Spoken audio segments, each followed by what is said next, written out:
Well, surprise, surprise. Of all the people you might have expected to be on this list of folks who wrestled with uncertainty, I bet you didn't expect Jesus. I mean, the desperate father? Sure. Who hasn't wrestled with doubt? Peter? Of course. It often feels like whenever he opens his mouth, he's speaking on our behalf. The worried crowd? Yep. We struggle with anxiety on many levels. Mary? Absolutely. Who among us hasn't wrestled with our own mortality?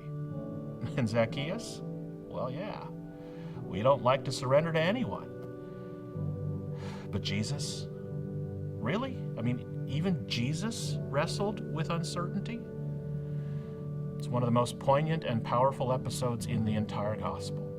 When Jesus prayed in the Garden of Gethsemane on the night of his arrest, the night before he died, we get a picture of Jesus rarely seen elsewhere in the Scriptures. This was Jesus in his most self-revealing, a glimpse of his humanity, one of the greatest pieces of evidence that he really could identify with our struggles and empathize with our weaknesses.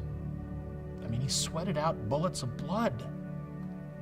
Think about that for a minute. I mean, you know that when I'm preaching, I sweat a ton when I'm nervous. And I've been through a ton of heart-wrenching, heart-aching episodes in my life. But the anxiety level has never been so high that blood started pouring out of my sweat glands. I mean, it was a revelation to the world on the outside what was happening to Jesus on the inside. I mean, Jesus was God, remember? So in that very moment, God was fully identifying in the most profound way possible what it meant to be human, to be scared and reluctant, to be burdened and begging. This was the Creator, empathizing with the created. Think about it.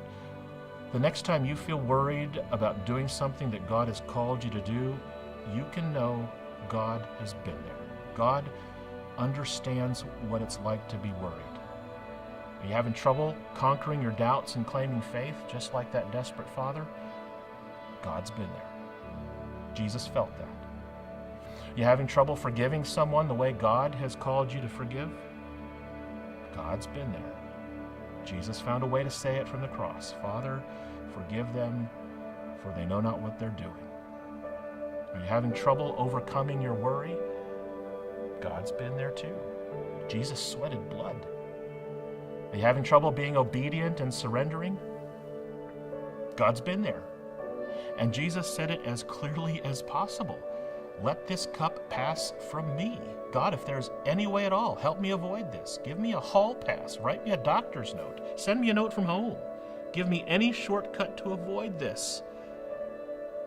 But then Jesus found a way to say something. It's the very thing that Jesus can help you say and do whenever you feel like the burdens of this world are on you. When God is calling you to do something tough, you can say, not my will, but yours be done.